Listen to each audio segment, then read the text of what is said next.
Hello everyone, Weather Jamaica here. Welcome to this updated video on the weather across Jamaica and the rest of the Caribbean.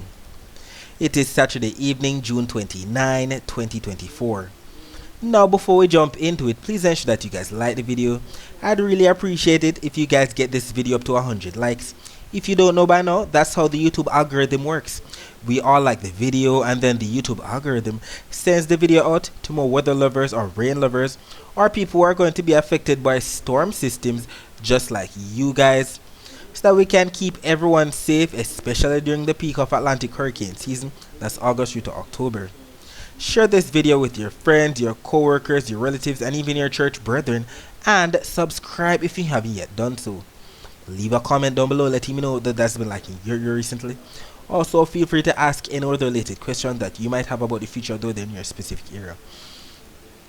Alright, so if we take a look at the visible satellite images before the sun is starting to go down, as we can see here on the right side of this image, the big news on everyone's tongue today is definitely Hurricane Beryl, with how quickly that system strengthened right here to the east of the Caribbean. If you can make it out right there, Africa right here, that other tropical wave right here to the east of Beryl, that other tropical wave right here affecting portions of the Windward Islands as we speak, and that tropical wave that has been affecting portions of Jamaica for the past couple of days, now off to the west, about to enter the southern Gulf of Mexico.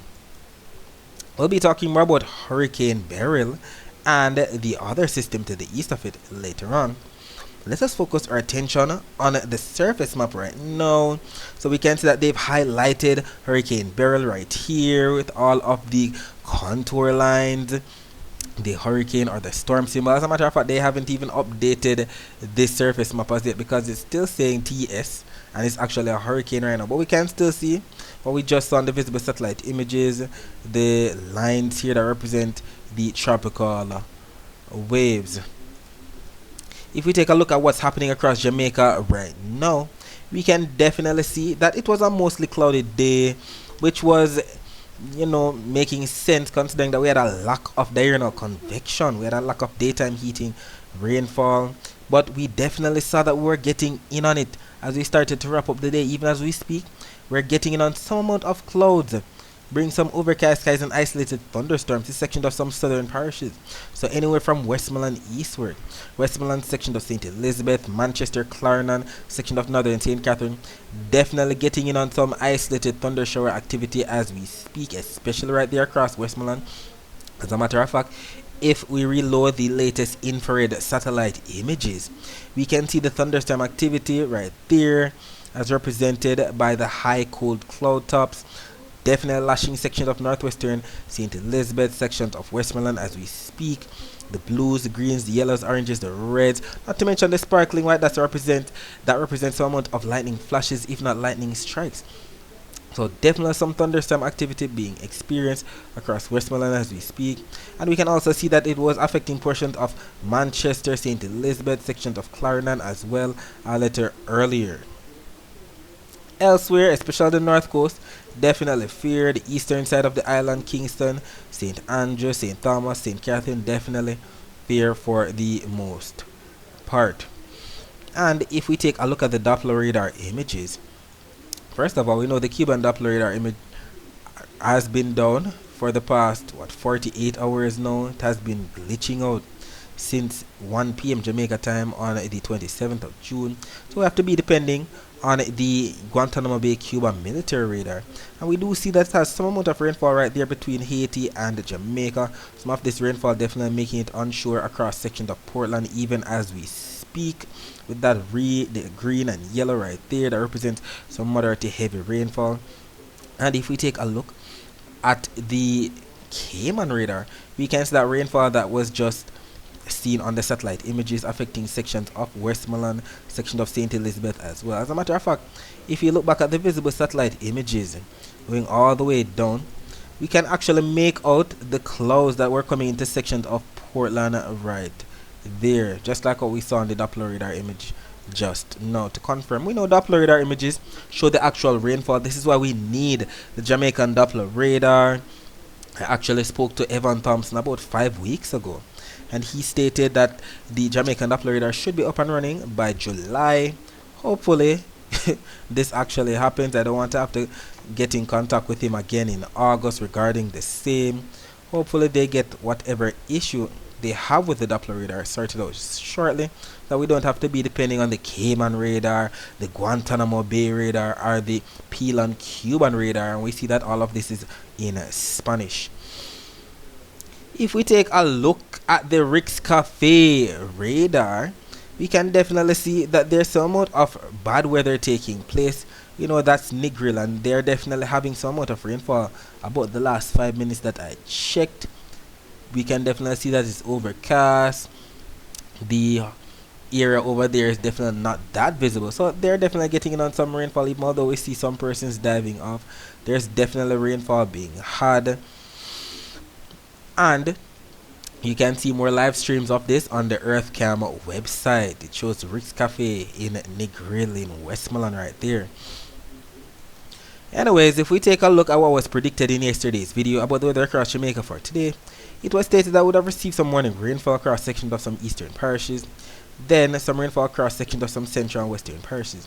And just for reference, you know, eastern parishes, we're talking about those parishes in the county of Surrey. So Portland, St. Andrew, Kingston, St. Thomas. Central parishes, you know, we're talking about those parishes in the county of Middlesex, so St. Anne, St. Mary, Manchester, Clarendon, St. Catherine. While western parishes, you know, we're talking about those parishes in the county of Cornwall. So Hanover, St. James, Trelawney, Westmoreland, and St. Elizabeth. And what ended up happening? As early as 4:25 a.m. this morning, Saturday, June 29, a post was made on our Twitter page. By the way, keep in mind that these posts aren't only made here on our Twitter page at Weather Jamaica, but on our Instagram page at weather.jamaica, on our TikTok page at Weather Jamaica, and on our Facebook page at Weather Jamaica 876. So if you have one of those social media platforms, please ensure that you follow us there, as we make posts throughout the day that you can't afford to miss. A lot of posts regarding the Hurricane Center, or some very useful videos from the Weather Channel US that you cannot afford to miss. So make sure that you're over there. So we definitely saw that the infrared satellite images were showing the clouds coming in from the east northeast for the most part. Lots of high cold cloud tops, the greens, yellows, oranges, reds, blacks, not to mention some sparkling white dots, mainly across sections of the northeast than the east, but we definitely had more so in the way of overcast skies across the central and eastern parishes. So that indeed confirms the rainfall for the morning hours. And throughout the day, another post was made at 9:15 a.m. here, highlighting that we did have some more thunderstorms, more so passing to the north of the island, as we can see by the sparkling yellow dot that indicate more thunderstorms. But the island was getting in on that upper level wind shear.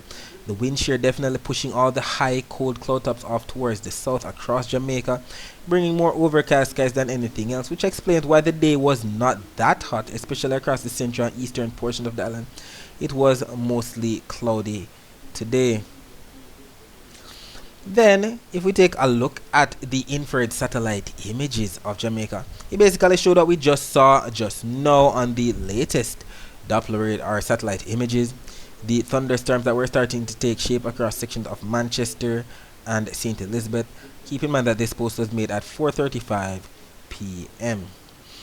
As it relates to See Jamaica's YouTube channel, we see the live stream of the Kingston Harbor right here, showing that it was definitely a mostly cloudy day at that time period. That was 12:52 p.m. Definitely confirming what we just saw on the satellite images. By the way, if you don't know, we have a partnership with this YouTube channel. So if you'd like to see more live streams of the corporate area, Kingston, sections of Crossroads, Halfway Tree, the Kingston Harbor, another live stream looking from the northeast down towards the southwest across Kingston, definitely have the live streams 24/7 here, even one on the Bogwalk Gorge. So ensure that you visit that channel. If we take a look at the accumulated precipitation from the Caribbean Institute for Meteorology and Hydrology, we can see that it's definitely glitching out in a way, because this isn't what we had today at all. So it goes to show that these maps aren't 100% accurate at all, because we just saw the rainfall right there across, more so across the kind of some southern parishes. but it's actually showing rainfall across the north. So this is why we have to take these maps with a grain of salt. Not much rainfall fell on the north or the northwestern portion of the island today, so I guess this map is obsolete. However, if we take a look at the temperatures right now, we can say we have 27 degrees Celsius in Montego Bay, 28 degrees Celsius in Kingston, and by about 4 a.m. on Sunday, temperature should dip down to about 26 degrees Celsius in Montego Bay, 25 degrees Celsius in Kingston. Taking a look at the temperature forecast for tomorrow, this map from the GFS is showing 18 on Sunday, which is actually 1 p.m. on Sunday. And we see Jamaica right here embedded in some slight yellow colors, as we can see by the key on the right, that represents 1 degree Celsius above normal temperatures. I know the normal temperatures for the month of May, or for the month of June, sorry, across Jamaica are about 90 degrees Fahrenheit. When we take a look at the thermometer, 90 degrees Fahrenheit is about the same as 32.2 degrees Celsius. So considering that we're going to be receiving the yellows that represent 1 degree Celsius above normal temperatures, and the normal temperatures for June are 90 degrees Fahrenheit, which is actually 32.2 degrees Celsius, we should be receiving anywhere from 32 to 33 degrees Celsius at most for Jamaica's temperature on Sunday. Taking a look at the Saharan dust forecast for 2 p.m. on Sunday, we do see that Jamaica right here should be embedded in some slight brown colors. So yes, there's some Saharan dust in the air, but it's not that robust that we're going to be seeing hazy skies or having our respiratory illnesses being triggered at all. What usually triggers our respiratory illnesses like asthma or sinusitis are the very dark shades of browns that we see, especially here closer to Africa. We don't want to get in on any of that at all. We'll take all of the moist air across the Caribbean region, and we can see that there is a mixture of all of that, reaching all the way from the Eastern Caribbean to the Gulf of Mexico. If we take a look at the wave forecast for tomorrow, we can see that both the Euro and the GFS still have those blues surrounding the island that we can see by the key on the bottom right, that represent anywhere from 1 to 1.5 meter wave heights.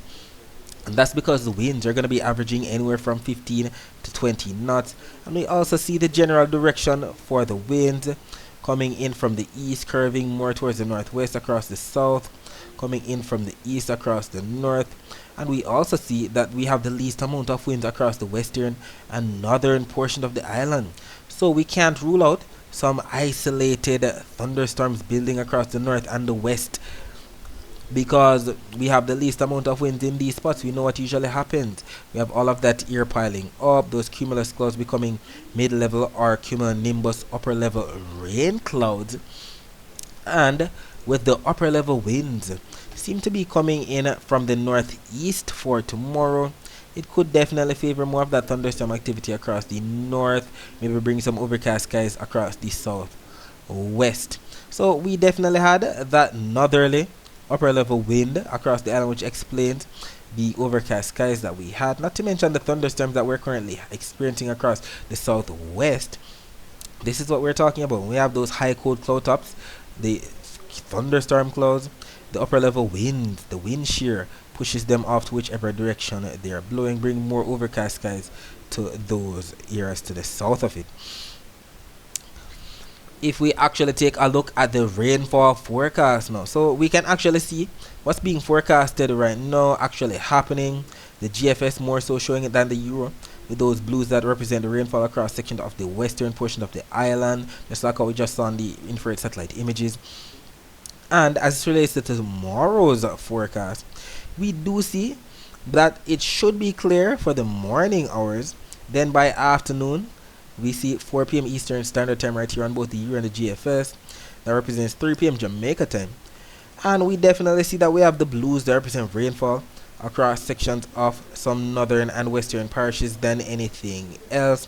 And we see that both the Euro and the GFS models are in consensus with this, even although the Euro has incorporated some of the southern and eastern portion of the island, which is why we're working with consensus. We're working with what both maps are showing, so we're more inclined to believe that northern and western parishes are going to be getting in on that afternoon rainfall on Sunday. So ensure that you get that laundry done early. And we can also see that the accumulated precipitation forecast maps are in consensus that it should be raining across the island somewhere tomorrow. GFS making more sense than the Euro, with more of the rainfall expected across the north and the west. Euro showing more of that rainfall across sections of the eastern portion of the island, up to at least 0.38 of an inch of rainfall. GFS showing up to at least 0.5 to of an inch of rainfall across the northwest, maybe sections of Hanover, St. James getting in on the brunt of that. Either way, we'll take it. We're in the month of June. We're starting to head into July. July is not usually that wet, even although it's in the hurricane season. July is not usually that wet. It's usually kind of dry in a sense before we actually head back into August, and then things start to ramp up in a way. So yes, we'll take the rainfall, all the rainfall that we can get in the last couple of days of June, to do something about the heat that we've been experiencing. Alright, so that is it for the forecast across Jamaica. Let us focus our attention on the 7-day graphical tropical weather outlook from the US National Hurricane Center. So let's reload these images. Okay, here we go. So they've just updated it at 7:50 p.m. Eastern Standard Time, or Eastern Daylight Time, which is actually 6:50 p.m. Jamaica time. So 1 minute ago is when they updated it. So we can see that they've given that area across the waters of the main development region a 70% chance of cyclone formation within the next 7 days. It states here, an area of low pressure located several hundred miles southwest of the Cabo Verde Islands is producing an area of disorganized showers and thunderstorms. Environmental conditions appear conducive for additional development of this system, and a tropical depression is likely to form by the middle of next week. So around the time when Beryl is passing close to Jamaica, that's when this system is likely to develop into tropical depression 3, if not 4. That's if the system in the southwestern Gulf of Mexico beats it. We'll see exactly what unfolds, even although this one has the higher chance. So it states here, so it's going to be forming in the middle of next week while it moves generally westward at 15 to 20 miles per hour across the eastern and central tropical Atlantic. And we can also see that it has a 30% chance of forming into a system within the next 48 hours, that's the next 2 days, and a 70% chance within the next 7 days. Let us focus our attention on the satellite images again. So we can definitely see that we have Beryl right here spinning away. And if we even take a closer look at Beryl, let's reload these images so that we have the latest too. We can definitely see those high cold cloud tops fanning out. The system is definitely looking healthy. All of the cirrus clouds, and we definitely have a lot of spin taking place near the center, the central dense overcast. We can see a lot of strong convection taking place around it. A lot of reds, blacks, grays, purples. That's as ridiculous as it can get regarding these systems. So we definitely have a healthy hurricane in June. It's crazy to say, but it's reality, especially considering the very warm ocean temperatures out there, so it's understandable. And if we actually go out in time, just like what we did yesterday, the system is going to be in an era where there's little to no wind shear. We know the wind shear is shown right here, as we can see by the key on the right. The blues represent some wind shear, the greens represent even more wind shear as we get up in the scale, the yellows, oranges, reds.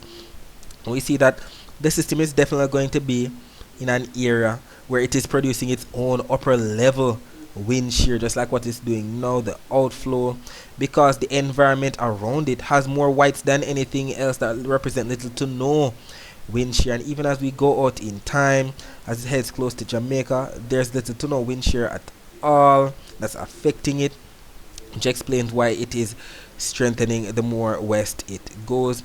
And even if we take a look at the Saharan dust map, so we're going to be focusing right here. So we're looking at this system right here. This is Beryl pushing westward, and we're going to be keeping our eye on it as we go out in time. So we can see that this is on the southern edge of that Saharan dust, not really getting influenced by it or shutting off the moisture flow, actually affecting it in general. It still has a lot of moisture to work with, sucking it off of the intertropical convergent zone or northern South America, not to mention the warm waters of the Atlantic. So the Saharan dust is not really doing much for Beryl at all.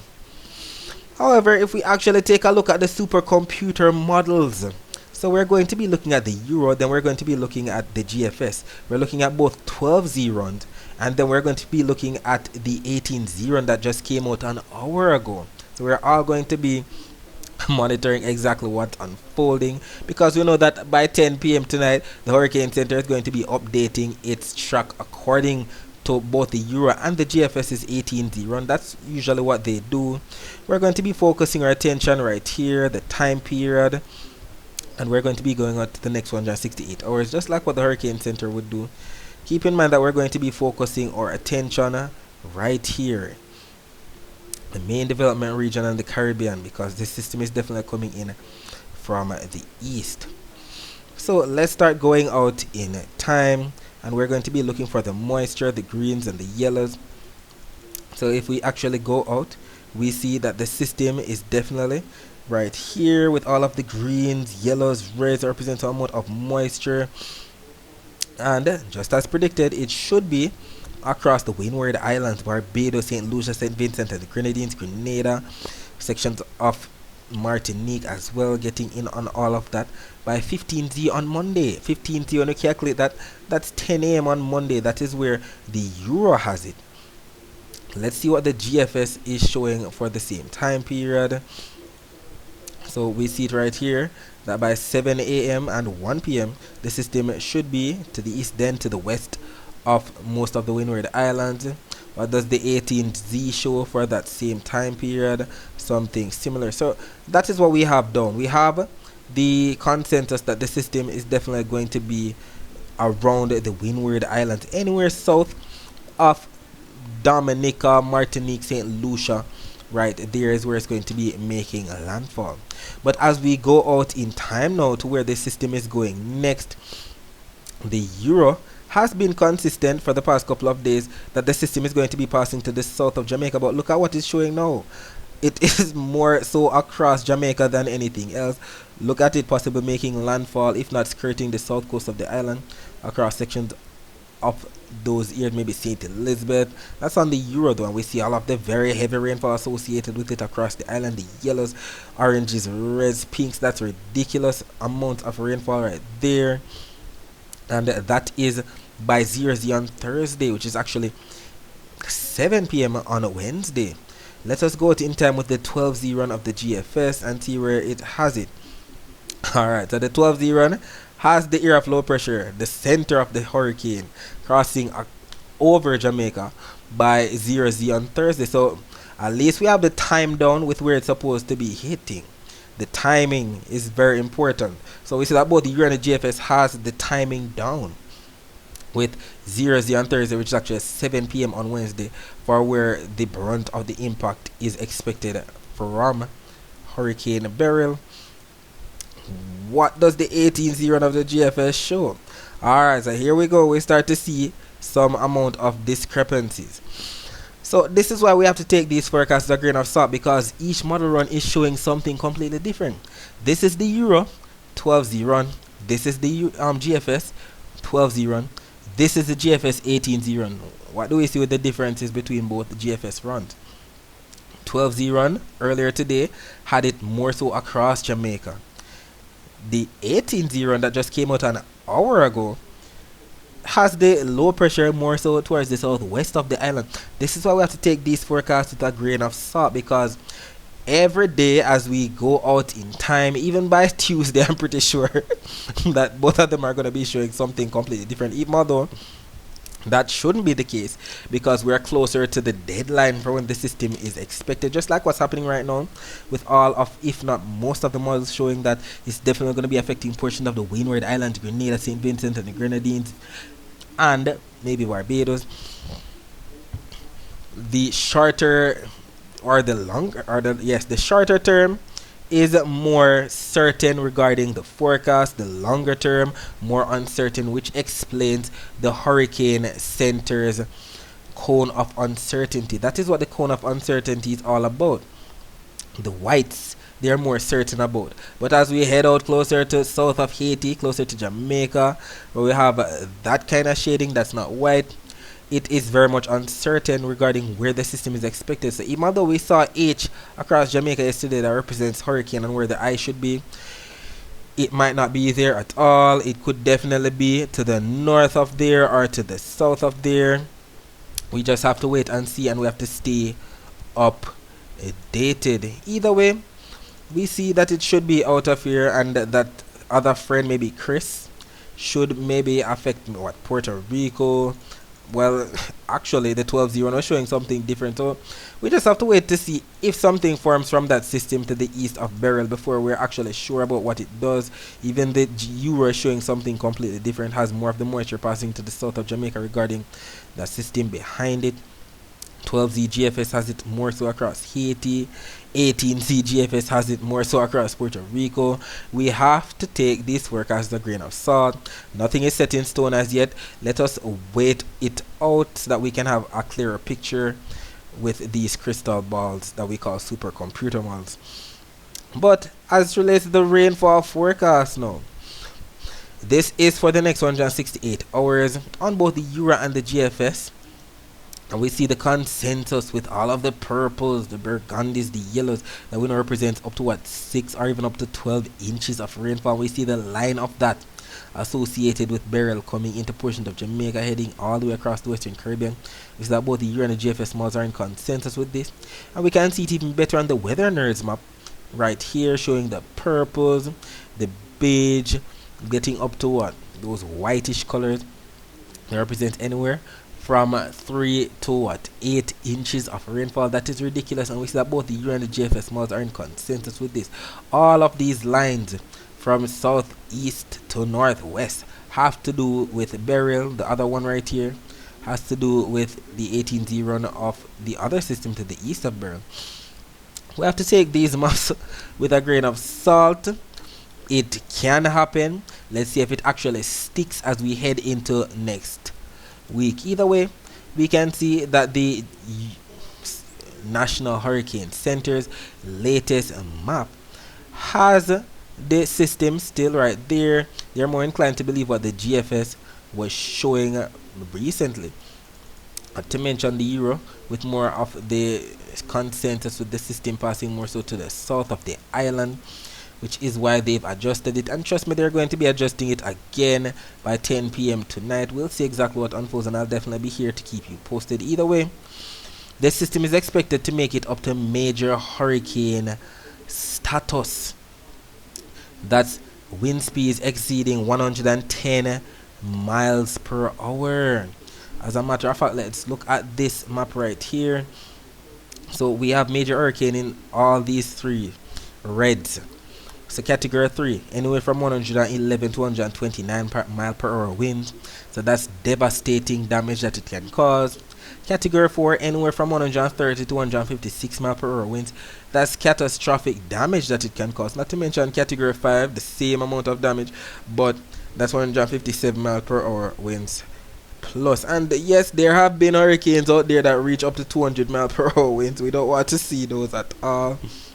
That's some ridiculous stuff. Just look up Hurricane Otis in Acapulco. We'll see the damage that that category 5 hurricane did. We don't want to see any of that at all. We know the power outages for weeks or even months. Can you imagine not having electricity or internet for that long? We don't want that at all. Either way, right now we can see that Hurricane Beryl is packing maximum sustained winds of 75 miles per hour as it moves towards the west at 22 miles per hour as of their 5 p.m. Atlantic Standard Time update. That's their 4 p.m.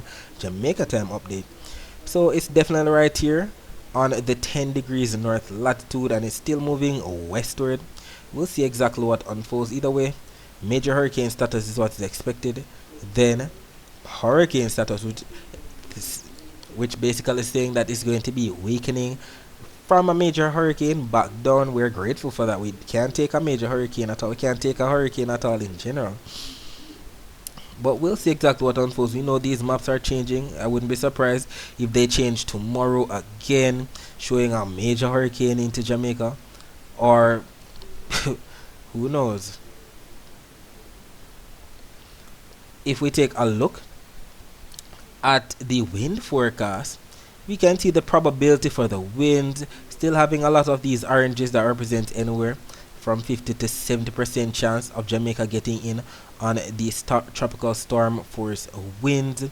We see that it's a higher chance with those darker reds and purples across portions of the Eastern Caribbean. We just have to take these maps and run with them, make sure that we make our preparations. Not to mention with the rainfall forecast that still highlights anywhere from 1 to up to 6 inches of rainfall across the Eastern Caribbean to the Central Caribbean. We'll see exactly what unfolds. We know they're going to be updating this map as we go along to incorporate more of Jamaica. If we take a look at the satellite images of the Caribbean, let's talk more about what's happening elsewhere. So we can definitely see the tropical wave that did a number across the Windward and Leeward Islands today, more so the southern Leeward Islands than anything else. The rainfall across sections of Central America, Mexico, Belize, Guatemala associated in this 94L. If we actually take a look at the Doppler radar images of the northeastern Caribbean, we can see that we have some hit or miss isolated showers here and there across the Dominican Republic, across the waters surrounding the US and British Virgin Islands. But we see most of the rainfall right now across the waters to the north and south of Barbados associated with the tropical wave that they got in on today. Lots of rainfall, if not some flash flooding took place. And there's still a lot of more rainfall coming in from the east to affect sections of Barbados, already affecting sections of Martinique, St. Lucia, St. Vincent and the Grenadines, Grenada. Sections of Trinidad and Tobago definitely getting in on the brunt of it today. And if we take a look at the wider view of Doppler radar images, we can see some afternoon rainfall that section of southwestern Florida had, sections of Cuba, section of Mexico, Belize, Guatemala. We can also see some rainfall across sections of Colombia, Venezuela, heading into portions of the ABC Islands as we speak, some amount of rainfall. And there's still a lot more rainfall to come with all of these systems to the east. If we take a look at the wave forecast for tomorrow, both the Euro and the GFS modes have a majority of the Caribbean getting in on those 1 to 1.5 meter wave heights, as we can see by the blues, but the purples and reds are starting to come into shape associated with Beryl. Not to mention across the southwestern Gulf associated with 94L. It makes sense that they're kicking up the seas considering the wind speeds that they're expecting to cause anywhere from 25 to up to tropical storm force winds, and these are in knots. So it makes sense. The winds are kicking up the waves. But as it relates to the rainfall forecast, now we can see that there's definitely some consensus with where the rainfall is expected within the next 24 hours. Definitely some isolated showers across sections of Florida, the Bahamas, Cuba, Haiti, Dominican Republic, the Cayman Islands, Jamaica, Puerto Rico. We can also see some rainfall across sections of Guadeloupe southward, Dominica, Martinique, St. Lucia, St. Vincent and the Grenadines, Barbados, even south of there, Trinidad and Tobago, Venezuela, Guyana, Suriname, French Guyana, sections of Colombia, Panama, Costa Rica, Nicaragua, sections of El Salvador, Honduras, Guatemala, Belize, the Yucatan Peninsula of Mexico. And we see that both the Euro and the GFS mods are in consensus with this. I know that when they're in consensus like this, the chances of actually happening are much higher. Alright, so that's it for now. Thanks for watching.